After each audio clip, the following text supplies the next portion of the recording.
출애굽기 34장 말씀입니다. 출애굽기 34장 말씀은 어제 말씀에서 이어져서 1절에서 9절까지는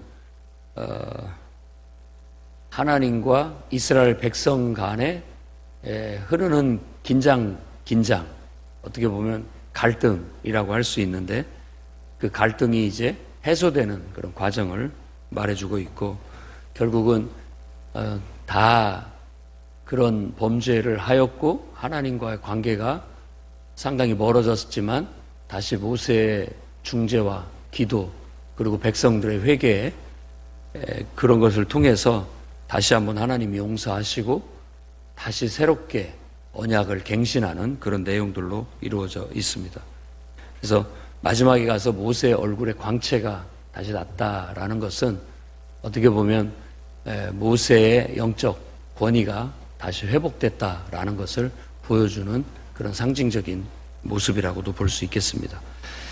자, 일단 1절에서 9절은 여호와께서 모세에게 하시는 말씀입니다. 그래서 돌판 2개를 다시 다듬어서 만들어라 한 겁니다. 깨뜨려 버렸던 깨진 언약이 다시 새롭게 다시 또 기록되는 모습을 보여줌으로써 범죄했지만 하나님께서 다시 그들을 품으시겠다는 그런 마음으로 다시 돌판을 만들게 했습니다. 그리고 여호와께서 구름 가운데 강림하셔서 그의 앞으로 지나가셨다라는 것도 바로 하나님께서 다시 너와 함께 하겠다라는 그런 걸 보여주는 겁니다. 그때 용서가 이렇게 선포가 딱 되는데, 여호와라 여호와라 자비롭고 은혜롭고 노하기를 더디하시고 인자와 진실이 많은 하나님이로다, 이렇게 선언을 하심으로써 그때 마음이 풀리고 용서가 선언됐다라는 걸 알 수 있습니다. 하지만 분명하게 말하는 것은 언제든지 회개하면 하나님께서 이렇게 용서하시고 인자와 진실을 베푸시지만 그 죄에 대해서는 반드시 보응한다라고 죄에 대해서는 엄격한 엄위하신 말씀을 하고 있다는 걸 기억해야 됩니다. 그래서 그 인자하심은 회개하고 순종하는 자에게 천대까지 이르게 되겠지만, 하지만 죄를 짓는 자들의 그 죄는 자손 3, 4대까지, 그러니까 아들의 손자 그리고 또 손자의 그 아들까지 3대나 4대까지 이르러서 보응할 것이다 라는 것을 분명하게 말하고 있습니다.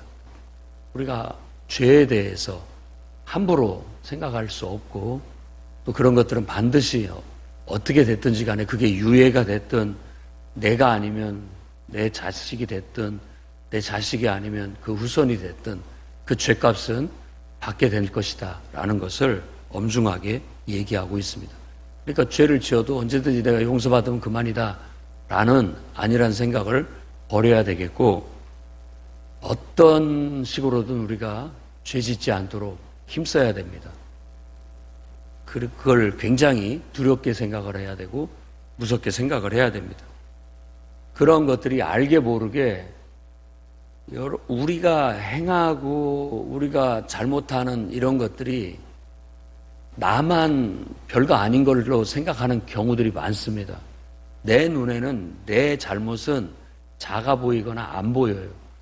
그러나 다른 사람의 잘못이나 허물은 항상 잘 보이고 크게 보이게 되어 있습니다. 그러다 보니까 우리 스스로가 자기 잘못을 돌아보거나 자기 잘못을 엄중하게 생각하기가 쉽지 않아요.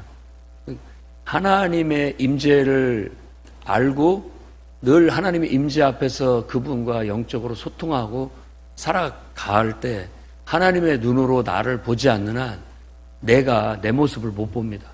여러분들이 아무리 여러분 자신을 지금 여러분의 두 눈으로 보려고 해보십시오. 볼 수 있는 부분이 있고 못 보는 부분이 있어요. 그런 부분들은 거울을 통해서 본다든지 아니면 다른 방법을 통해서 봐야만 보이는 거예요. 거울을 통해서 봐도 내 등은 보이지 않습니다.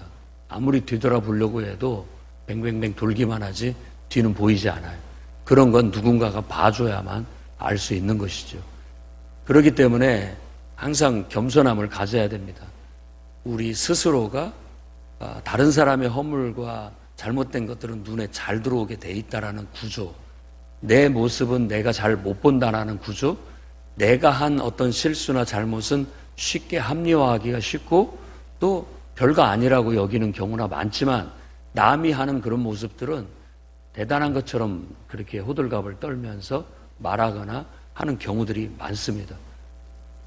그렇기 때문에 우리 스스로가 항상 다른 사람의 허물과 죄보다도 자기 자신이 늘 뭘 잘못하고 있는지 살피려고 애를 쓰는 게 경건이고 또 내 스스로가 겸손하게 하나님 앞에서 범죄치 않으려고 부단히 애쓰는 것이 하나님 앞에 우리가 가져야 할 경외심, 하나님을 두려워하는 마음이라고 할 수 있습니다. 그래도 실수하고 죄를 지을 수밖에 없는데 안일한 마음을 갖고 있다면 얼마나 더 많은 잘못을 저지르며 살겠습니까? 그래서 죄에 대해서는 무엇보다도 항상 가장 두려워하는 마음, 가까이 하지 않으려는 마음을 가져야 됩니다. 그래야 그것이 나에게도 해가 되지 않고 그것이 나의 통제력을 벗어나서 내 자녀에게 영향을 미치고 내 통제력을 벗어나서 나도 모르는 가운데 내 자녀의 자녀, 손자, 손녀들에게도 알게 모르게 영향을 미치고 또 내가 오래 살아서 손자의 또 손자를 또 아들을 보게 되면은 거기까지 영향을 미치는 거예요. 그 말은 무슨 말이냐면 내가 하는 행동을 무의식적으로 본 모든 내 자손들이 영향을 받는다라고 봐도 무방하다는 거예요. 하나님 앞에 내가 순종하고 하나님의 은혜를 구하고 나아가서 하나님께 영적으로 심은 것들은 하나님께서 나 없어도 그것이 천대까지 그 은혜를 내려주시겠다고 말씀하시지만 죄는 그래도 3, 4대까지예요.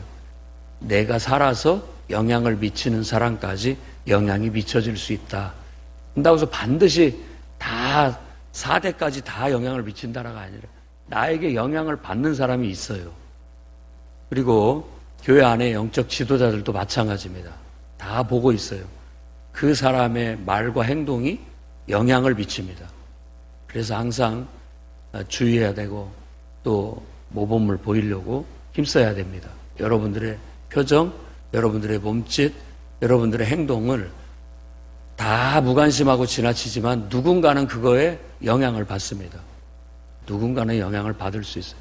내가 어떻게 내 스스로도 통제하지 못하는 가운데 그런 영향을 받는다고 한다면 내가 어떻게 하겠습니까? 사실 맞습니다. 하나님께 맡기는 수밖에 없죠. 그렇기 때문에 할 수만 있으면 자기 자신을 돌아보고 살피는 기도 생활을 힘써야 되겠고 영적으로 바로 설 수 있도록 노력을 해야 됩니다. 내가 나도 모르는 가운데 하는 것들은 그건 나도 어떻게 할 수가 없는 겁니다. 하나님께 맡겨야 되고 그것에 영향을 다 받는 것 같아도 긍정적으로 영향을 그것을 부정적인 것도 긍정적으로 바꿔서 받는 사람이 있고 긍정적인 것도 부정적으로 스스로가 나쁘게 받아들이는 사람들도 있어요. 그 사람 몫이라고 볼 수가 있어요. 그 사람이 할 일입니다. 그러니까 어떤 경우는 그래요. 그러니까 어찌 됐든지 간에 나쁜 영향을 미치지 않으려고 힘써야 되겠고 또 어떤 나쁜 부정적인 것을 봤다 할지라도 스스로가 그것을 긍정적인 것으로 바꿔서 받아들이려는 상호 간의 노력이 있어야 이런 불행이 악순환되지 않는다라고 말할 수 있겠습니다. 그러자 모세가 급히 땅에 엎드려 주는 우리와 동행하소서. 이제 하나님께서 용서의 메시지를 주시니까 그거에 대한 감사의 의미로 경배를 하는 겁니다. 경배라는 말 자체가 공경하는 마음으로 엎드리 절한다라는 뜻입니다. 예배라는 말도 똑같습니다. 예의를 갖춰서 절한다라는 뜻이에요. 근데 우리가 실제로 예배 드릴 때 납작 엎드려서 절하는 모습으로 예배 드리지는 않지만 그분께 최고의 경의와 감사를 표하는 마음으로 예배를 드려야 되는 겁니다. 몸은 숙이지 않았지만, 납작 엎드리지 않았지만 예배 드리는 내내 하나님의 위엄과 권능 앞에 우리 스스로가 정말 엎드리는 마음으로 그분께 최고의 경의를 표하고 또 그분께 최고의 가치를 돌리고 우리의 감사를 올려드리는, 그게 바로 예배인 것이죠. 그래서 예배는 드리는 것이지 예배는 보는 게 아닙니다. 앞에서 찬양을 누가 잘하나, 설교를 누가 잘하나, 그거 보고 앉아있는 게 예배가 아니라 나를 드리는 게 예배입니다. 나를 드리는 것, 산 제사로 드리는 것이죠. 우리와 동행하소서. 이 백성은 목이 뻣뻣한 백성입니다. 이 사람들의 지금 아직 변화되지 못한 모습을 하나님 이해해 주십시오라고 얘기하는 거예요. 그러면서 악과 죄를 사하시고 우리를 당신의 기업으로 삼아 주십시오. 이게 목회자가 할 기도고 바로 모든 영적 지도자들이 해야 할 기도입니다. 다 미숙한 사람들이, 목이 뻣뻣하다라는 말을 오늘 말씀의 문맥에서 본다면 다 하나님 앞에 아직 변화되지 못한 미숙한, 미비한 사람들입니다. 그런 줄 알고 그 부족함을 좀 품어주십시오. 이해해 주십시오. 그리고 그들의 죄와 허물을 덮어주십시오. 그리고 이들을 끌어안아 주시고 주님의 기업으로, 소유로 삼아달라라고 그렇게 얘기하는 거예요. 우리가 거룩하고 온전해서 하나님이 우리를 자녀로 삼으신 것이 아니라 우리는 어린 양의 피, 곧 예수 그리스도의 그분의 공로로 말미암아 우리를 그냥 모든 허물을 덮어버리고 우리를 그냥 자녀로 받아주신 겁니다. 그게 바로 하나님의 은혜라고 볼 수 있는 것이죠. 그래서 우리도 하나님의 은혜가 없으면 하나님을 섬길 수 없습니다. 누구도 하나님 앞에 나아갈 수가 없는 거예요. 항상 영적 지도자들은 이런 목회 기도를 해야 됩니다.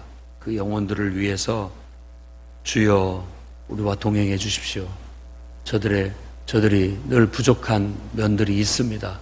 하지만 하나님 용서하시고 허물을 덮어주시고 하나님의 소유로 삼아주시고 함께 해주십시오 라는 기도를 늘 하게 되는 겁니다. 목회자는 그런 사람이고 그런 역할을 하는 역할을 목회라고 하는 겁니다. 그래서 영적 권위가 있고 여러분들이 뭐 인정하지 않으시려고 할지라도 하나님은 그런 영적 권위를 부여하시고 그 부여하신 자들의 기도를 들으십니다. 꼭 들으십니다. 그게 하나님이 이 출애굽기에서 보여주시는 하나의 메시지라고 볼 수 있습니다. 그 다음에 이제 10절부터 28절까지 쭉 이어지는 내용이 하나님이 이제 십계명의 돌판도 다시 기록해 주면서 거기에 앞에서 얘기했던 율법, 하나님을 섬기는 백성들은 이렇게 살아야 된다. 10가지 규칙을 주시고 그거에 대한 강해, 주애를 쭉 설명하시면서 미비했던 부분을 보완하는 겁니다. 그런 걸 갱신이라고 하는 거죠. 갱신. 그래서 신앙은 한번 정해진 틀대로만 가는 게 아니라 하나님이 주신 은혜와 말씀을 가지고 나아가면서 시행착오를 겪으면서 약간씩 수정, 보완해 가는 게 우리의 성장이고 성숙이에요. 여러분들도 목표를 정하고 규칙을 정했다 할지라도 그걸 실행해 보면서 시행착오를 겪으면서 수정하고 보완해 나가는 거죠. 지금 여기서도 그렇게 합니다마는 이제 신명기에 가서도 왜 신명기냐? 그거에 수정 보완을 했기 때문에 신명기입니다.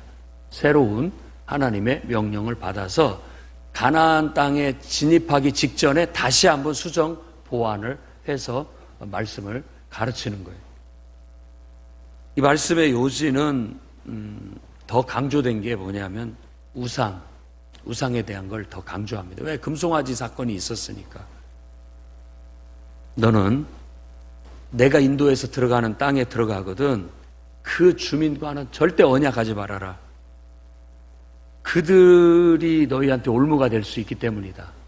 단호하게, 죄의 문제는 단호하게 처리를 해야 됩니다. 그래서 제단은 헐어버리고 주상은 깨뜨려버리고 그들이 섬기는 아세라신은 다 찍어서 없애야 된다. 너는 다른 신을 너에게 두지도 말고 그 신에게 절도 하지 마라. 나는 질투하는 하나님이다 라고 얘기하는 거예요. 사랑의 질투가 뭔지 알죠?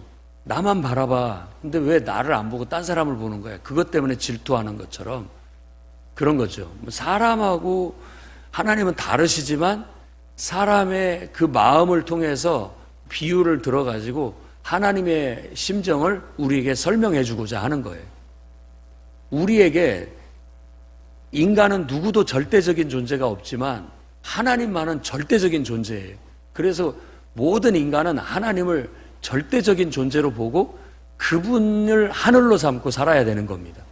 그분을 전부로 알고 살아갈 때 그분의 하늘 아래서 모든 것이 의미가 있고 다 모든 것이 그분의 은총 속에서 이렇게 펼쳐져 나아가게 되는 것이 맞습니다. 그런데 다른 하늘을 둔다든지 그러면은 그것은 결국 하나님 앞에 죄가 된다라는 걸 질투하는 하나님이라고 말함으로써 우리 평소 경험에서 탁 피부에 와닿는 것처럼 그런 하나님이 기분이구나, 하나님 마음이시구나 하는 걸 느끼게 해주는 겁니다.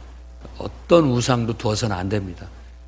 하나님을 대용하는 대용품을 여러분 인생에 두어서는 반드시 그걸로 인해서 하나님께서 벌하십니다. 그걸 벌하신다는 게 우리를 괴롭히고자 하는 게 아니라 결국 그걸 깨우쳐서 그걸 제거해내기를 바라시는 그런 작업을 하시는 거죠. 그래서 하나님께서 우리를 근신케 하시는 것은 결국 우리를 살리기 위한 거예요. 더 나은 삶으로 인도하기 위해서 그렇게 하는 겁니다. 그러니까 하나님께 열린 마음을 갖고 100% 하나님 마음에 합한 사람은 그 뜻을 잘 받아들이고 변화를 이루죠. 그러니까 목이 뻣뻣하지 않습니다. 그런데 하나님이 뜻이 이렇게 계시됐는데도 불구하고 이렇게 하나님 말씀이 주어졌는데도 불구하고 그거에 대해서 마음을 닫고 이렇게 불평하듯 받아들이게 되면 아직도 목이 뻣뻣한 것이죠. 목이 곧은 백성이라고 할 수가 있겠습니다. 아직은 변화를 수용하지 못하는 그런 태도 가지고 있다라는 거예요. 저도 목회를 하지만 목회자로서 또 설교를 한다든지 또 성도들을 미숙함을 지도해 줄 때 썩 유쾌하지가 않습니다. 말하는 나도 그렇고 듣는 사람도 기분이 언짢아 하는 걸 느껴요. 하지만 이제 해야 될 때는 또 해야 돼서 말을 하게 되는데 어떤 사람은 정말 그걸 그대로 받아들여서 바로 고치는 사람이 있는가 하면 어떤 사람은 기분이 언짢아해가 그때부터 이렇게 살살 피해 다니고 거리를 두기도 하고요. 그리고 어떤 사람은 되려 목회자를 공격합니다. 목사님은 뭐 잘하는 거 있느냐 이런 식으로. 그래서 여러 가지 나의 허물들을 막 얘기해요. 사실 허물이 있기도 합니다. 그랬을 때 정말 어떤 궁극적으로 우리가 원하고 추구하고 나아가는 방향이 뭔가 이런 생각이 듭니다. 물론 나의 허물도 내가 들었을 때 그런 점은 나도 고쳐야 된다라고 생각합니다. 그렇게 해서 바꿔나가야 되고 또 성도들도 어떻게 보면 하나님 앞에 기도하고 본인을 위해서 기도하고 본인을 위해서 축복도 하고 늘 본인을 위해서 말씀을 지도하는 영적 권위자에 대해서 여러분들이 대하는 태도가 여러분들에게 스스로 헤아리는 그 헤아림으로 헤아림을 받게 됩니다. 대접하는 그대로 대접을 받게 되고 그렇게 돼 있습니다. 그리고 저도 늘 말씀을 압니다. 비판하는 자는 비판을 받게 된다는 거.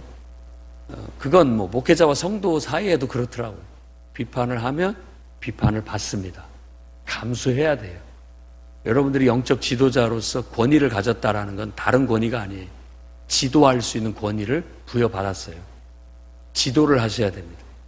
저도 그런 권위를 부여받았기 때문에 지도를 하는 겁니다. 하나님과 여러분 사이를 오가면서 기도하면서 하나님의 뜻을 전하고 가르치는 거죠. 순종하고 안 하고는 여러분 몫이에요. 여러분 몫이고 여러분이 헤아리는 그 헤아림으로 하나님께 헤아림을 받게 될 겁니다. 그래서 할 수만 있다면 영적 권위를 있는 자의 권위를 존중하고 여러분 그 앞에 하나님 말씀으로 받아들이고 사람의 말로 생각지 않고 하나님이 주시는 말씀으로 받아들이는 게 여러분들에게 훨씬 더 복이 된다라는 거예요. 저도 여러분들에게 복이 되기를 원하지 여러분들에게 뭐 기분 나쁘게 하려는 게 궁극적인 목적이 아닙니다. 여러분을 언짢게 하려는 게 궁극적인 목적도 아니에요. 진짜의 목적은 하나님 앞에 바로 서서 하나님의 축복을 받는 것이 되기를 바라고 목회자의 기도 속에 여러분들을 위한 축복의 기도가 나올 수 있기를 저도 바라고 그렇게 기도하며 살기를 바라는 겁니다. 그게 중재자의 역할인 것이죠. 그래서 이 말 속에 이 질투하는 하나님이라는 것, 사랑이라는 건 이 상호 간에 그런 어떤 감정적인 요소가 있습니다. 그런 것들을 잘 이 메커니즘을 이해하고 우리가 하나님께 모든 걸 두고 하나님 말씀이라면 그냥 그대로 받아들이고 사심 없이 그대로 받아들여서 그대로 행동으로 옮겨 본다면 여러분들이 좋은 경험을 하게 될 거예요. 아, 이게 뭔가 모르게 내가 성장했구나. 또 내 삶에 하나님의 은혜가 이렇게 임하는구나. 또 하나님이 이래서 역사해서 나를 도우시는구나 하는 걸 경험하게 되는 통로가 될 수 있다는 걸 기억하시기 바랍니다. 그리고 무교절을 지켜라. 그리고 안식일을 지켜라. 7.7절과 수장절을 지켜라. 이렇게 해서 무교절, 7.7절, 수장절 세 개의 절기를 꼭 하나님 백성은 지켜라 라고 얘기하고 있고 그 중간에 안식일을 넣었어요. 안식일은 항상 예배를 강조하는 말로 우리가 예수 그리스도 안에서 해석할 수가 있습니다. 그냥 어느 날짜를 금요일 저녁부터 토요일 저녁 해 떨어지기 전까지 안식일을 아무 일도 하지 말고 쉬어라. 이게 구약의 메시지였다면 그게 아니라 그 쉬는 게 목적이 아니라 쉬는 것 자체가 하나님을 기억하고 하나님을 돌아보고 나를 돌아보는 시간을 가지라는 거예요. 그걸 요즘 말로 얘기한다면 그게 예배예요, 예배. 예배에 참여해서 하나님을 바라보고 하나님의 뜻을 돌아보고 나를 바라보면서 나를 돌아봐서 내가 하나님 뜻에 얼마나 바르게 행하고 있는지 뭐가 좀 잘못된 부분은 없는지를 돌아봐서 하나님 앞에 그 부족한 부분마저도 내려놓고 헌신하고 순종할 수 있는 그런 게 바로 예배인 거예요. 쉼을 가르치는 것은 예배를 가르치는 겁니다. 항상 예배가 중심이에요. 그러면서도 우리는 연중에 3번은 1년 중에 시작과 중간과 끝이라고 생각하면 됩니다. 시작과 중간과 끝을 늘 하나님 앞에 감사해야 된다라는 어떤 정신이 무교절, 6월절을 말하는 거죠. 무교절, 그리고 7.7절, 수장절 이런 것에 있다라는 거예요. 하나님이 연중에 공급하시는 것. 연말에 수장절이 있고 중간에 7.7절, 맥추절이 있고 연초가 그들에게 있어서 시작은 6월절이니까 6월절을 통해서 일주일 동안 무교병을 먹는다고 해서 6월절을 또 다른 말로 무교절이라고도 합니다. 그러니까 그걸 이해를 하시면 시작도 하나님께 감사하고 중간에도 하나님께 감사하고 끝에도 하나님께 감사하라는 그런 하나님을 섬기는 백성이 마땅히 하나님께 감사해야 하는 정신을 가르치고 있는 겁니다. 25절, 26절까지는 앞에서도 했던 얘기인데 순수하게 유교병과 함께 피를 제물로 바쳐서는 안 된다라는 거예요. 무교병을 드려야 됩니다. 6월절 제물은 아침까지 두지 말고 토지수산의 첫 열매, 그리고 그것을 하나님께 드려야 된다는, 염소 새끼는 그 어미젖으로 삼지 말라고 해서 최소한의 어떤 짐승을 대하는 데 있어서도 인간의 그 도의 이런 것들을 거룩한 백성으로서 지켜야 되는 것을 말하고 있는 겁니다. 그래서 이런 가르침들이 상당히 그 시대의 미개한, 아무 생각 없이 사는, 본능을 따라 사는 사람들에게 있어서는 굉장히 수준 높은 규칙들과 규범들이에요. 이렇게만 살면 하나님을 믿는 거룩한 백성이 될 수 있어요. 누가 봐도 칭찬받을 만하고, 참 수준 높은 문명, 문화, 어떤 그런 삶을 살고 있다라는 걸 볼 수가 있는 것이죠. 그래서 이 모든 내용들을 다시 기록해라. 그 말은 다시 이제 언약이 다시 세우겠다라는 그런 의미를 갖습니다. 그래서 이스라엘과 언약을 다시 해서 언약서를 쓰게, 다시 수정해서 쓰게 하고, 십계명 돌판에다가 하나님이 직접 십계명을 써서 모세를 내려보내는데, 모세가 40주야를 오로지 하나님과 영적으로 소통하는 데만 시간을 들였지 먹지도 않았고 마시지도 않았다라고 그렇게 얘기합니다. 이런 게 40일 금식기도 사실 물 안 먹고는 못합니다. 죽을 수밖에 없죠. 근데 뭐 금식을 하려고 올라간 것도 아니고, 뭐 그렇지만은 그가 가서 하나님과 온전한 임재 속에 있으면 사실은 예수님께서도 말씀하신 것처럼 먹지 않아도 영의 양식으로도 충분하다, 어떤 그런 의미가 담겨져 있는 거예요. 하나님의 임재 안에 있으면요 피곤하지도 않고, 하나님과 영적으로 소통하면 육신적으로 약해지지도 않습니다. 그게 영적인 축복인 거예요. 그러니까 여러분이 세상의 어떤 것으로만 산다고 생각하지 마세요. 꼭 세상에 물질적인 필요가 있어서 그걸로만 사는 게 아닙니다.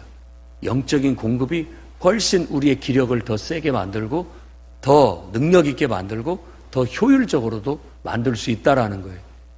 기도하는 시간이 아까워하거나 예배드리는 시간이 아깝다라고 생각하는 사람들에게 주는 교훈입니다. 오히려 그 시간이 나머지 내 노력을 더 빛나게 만들고, 더 능률적으로 만들고, 더 효과적으로 만드는 시간인데, 당연히 기도하고 하는 게 훨씬 더 낫죠. 영적인 이런 게 하나님께로부터 오는 거예요. 그러면은 육신적인 필요 이런 것들이 별로 그거 없이도 충분하다는 걸 느끼게 될 거라는 것이죠. 그의 얼굴에, 피부에 광채가 났다라고 그렇게 얘기합니다. 빛이 이렇게 났는데, 백성들의 태도를 보십시오. 그 빛을 보는 걸 두려워해요. 그래서 수건으로 말을 전달하고 가리게 됐다라는 거예요. 백성들이 그것을 보고 두려워한다라는 건 여전히 하나님의 계시, 하나님의 임재를 두려워하는 거예요.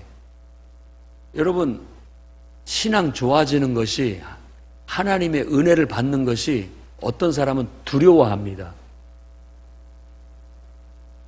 그러면 다르게 내가 얘기를 해볼게요. 이해하기 쉽게. 야, 교회 너무 열심히 다니지 마. 너무 하나님께 비치지 마. 뭐 이런 말들을 하는데 왜 그런 말을 합니까? 두려워하는 거예요. 그렇게 되면 하나님 앞에 헌신을 해야 되고, 그렇게 하면 하나님 앞에 또 봉사도 해야 되는 걸 두려워하는 거예요. 그걸 말하는 겁니다. 백성들이 모세의 얼굴에서 광채가 나는 걸 두려워한다든지, 하나님이 계시하셔서 임재하시는데 가까이 가지를 못하고 두려워하고, 모세, 당신만 가서 듣고 오셔서 우리한테 전달만 해주시라고 하는 것도 하나님과 적절한 거리를 두고 하나님께 가까이 가지 못하는 건 자기가 하나님 앞에 가까이 가면 변화돼야 된다는 걸 수용하기를 꺼려하고 힘들어한다라는 말로 해석이 가능합니다.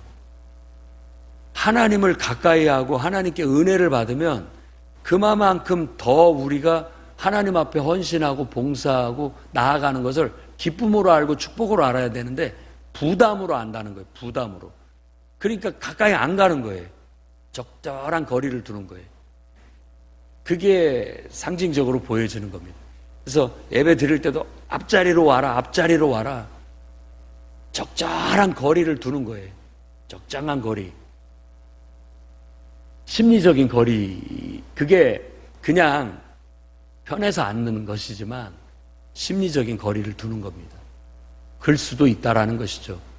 그렇게 해서 언제든지 부담 갖지 않고 얽매이지 않고 그냥 쉽게 언제든지 내 마음대로 할 수 있는 그 정도의 거리. 그것이 여기서 비춰지는 교훈입니다. 두려워해요, 백성들은. 하나님이 입마시면 그걸로 인해서 부담을 갖게 될까봐 불안해하고 두려워하는 그런 것들이 있는 거예요. 그러니까 모세, 당신만 그렇게 해라고. 응? 할 만한 사람만 해라고 이렇게 내다 모는 거죠. 사실 그렇습니다. 교회 안에서도 영적으로 하나님께 헌신된 사람만이 하나님 가까이 이렇게 모여들게 돼 있습니다.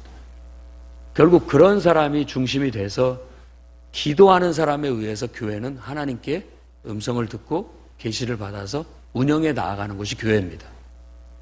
그런데 이렇게 영적이지 못한 사람이 중앙으로 들어오면 다 죽습니다. 죽어요. 뭔 일이 일어나고 결국은 뛰쳐나가거나 먼 일이 일어나서 결국은 다 사라지게 되거나 그렇게 돼요. 준비가 안 된 사람들이죠. 그런 사람들이 이렇게 왔다가는 그런 경우가 많이 생기는 경우가 있어요. 그래서 모세만 다시 하나님 앞에 나아가서 하나님과 대화하고 다시 수건으로 얼굴 가리고 와서 백성들한테 말하고 이런 일들이 반복된 거예요. 사도 바울은 이것을 언급해서 고린도 교회한테 얘기한 거예요. 너희가 아직도 육신적인 사람들이다. 그때 이 육신적인 이스라엘 백성들이 모세가 이렇게 얼굴에 광채가 났을 때 수건으로 가렸던 것처럼 너희한테도 그렇게 해야만 된다. 너희한테도. 그러나 성령 받고 영적인 사람들은 그럴 필요가 없다. 왜? 다 하나님 앞에 자신이 헌신되어져서 나아감으로 성령을 받고 하나님의 음성을 직접 듣고 그 말씀대로 순종하면 되니까.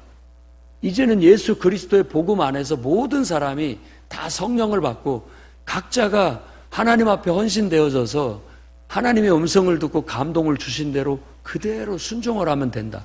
그런데 아직도 육신적이어가지고 그걸 깨닫지를 못하니까 영적으로 깨어있는 사람들을 통해서 그걸 가르쳐줘야만 되고 지도해줘야만 되는데 육신적인 사람이 영적인 사람의 말을 잘 받아들이지 않습니다. 그러니까 늘 모임에 다툼이 있고 성숙되지 못한 것으로 인해서 늘 그걸로 인해서 분란이 있다라는 것을 고린도 교회에 얘기한 거예요. 좀 모세가 얘기한 것처럼 여러분 모두가 다 선지자 되기를 원합니다. 다 하나님 앞에 헌신되어져서 여러분 자신을 다 하나님께 맡기고 뻣뻣한 목을 그분 앞에 그냥 마음을 열고 그대로 나오셔서 하나님의 임재를 그대로 경험하고 우리 마음 자세 하나님 무엇을 말하시든지 하나님 뜻대로 하겠습니다 하는 태도만 가지면 하나님 앞에 못 나갈 것이 없는 거예요. 하나님 앞에 나아가지 못할 것이 없는 거예요. 그런데 우리 인간의 생각은 하나님 앞에 가면 하나님은 또 뭘 요구하시고 뭘 요구하실 것이다. 부담된다. 내가 필요한 만큼만 딱 그 선에서 나는 하나님을 섬기고 그러겠다 하는 게 우리의 뻣뻣한 목을 가진 인간적인 육신적인 신앙의 태도라고 볼 수 있다라는 겁니다. 그래서 여러분들이 이런 말씀을 통해서 깨닫고 정말 하나님과 더 자꾸만 새롭게 언약을 갱신하면서 그만큼 성숙하고 성장하고 더 하나님과 친밀해지고 가까워져서 지성소 안에까지 하나님의 임재의 깊은 곳까지 나아갈 수 있기를 주의 이름으로 축원합니다. 기도하겠습니다. 거룩하신 주님, 말씀을 깨닫는 눈을 주시고 헤아릴 수 있는 영안을 허락하여 주시옵소서. 우리 마음의 귀를 열어주셔서 하나님의 뜻을 듣게 하시고 하나님이 무엇을 우리에게 말씀하시든지 순종할 수 있는 그런 성숙함을 허락하여 주시옵소서. 하나님의 임재를 두려워하고 하나님의 말씀을 받기를 두려워하는 그런 우리들의 마음을 내려놓게 하시고 온전한 헌신을 통하여 어떤 말씀이든지 하나님 말씀을 받고 순종하려는 그런 성실한 마음을 갖게 하여 주옵소서. 오늘도 하나님 믿음으로 행하는 성도들의 삶 속에 개입하여 주시고 저들을 통하여 영광을 드러내셔서 저들의 인생의 광채가, 하나님의 광채가 비춰지게 해 주시옵소서. 예수님의 이름으로 기도드립니다. 아멘.